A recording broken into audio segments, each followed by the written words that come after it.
আমরা সবাই জানি দেশের প্রধানমন্ত্রী নরেন্দ্র মোদী তিনি বাঙালিদের ঘৃণা করেন, বাংলা ভাষাকে অপছন্দ করেন এবং বাংলা ভাষা এক বর্ণ তিনি বোঝেন না। এমনকি শেষ অব্দি তিনি যা বাংলা ভাষা বলতে চেয়ে উল্টোপাল্টা শব্দ তিনি টেলিপ্রম্পটার দেখে দেখে পড়েন এবং ভুল বলেন।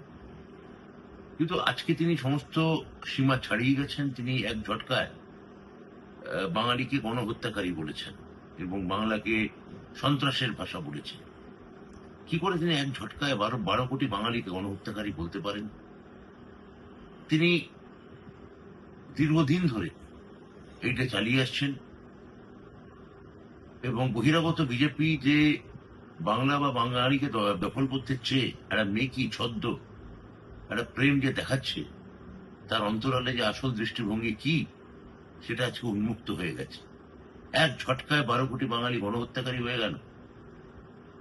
এটা একেবারেই বাঙালি মনীষীদের নাম বিকৃত করা, বাঙালি মনীষীদের মূর্তি ভেঙে দেওয়া, মাছের ওপর নিষেধাজ্ঞা জারি করা, পরিযায়ী শ্রমিকদের বাংলা ভাষা বাইরে বললে তাদের মারধর করা, নানাভাবে অত্যাচার করা, এটা তারই এক ধরনের এই মানসিকতার এক ধরনের ঘৃণ্য মানসিকতার বহিঃপ্রকাশ।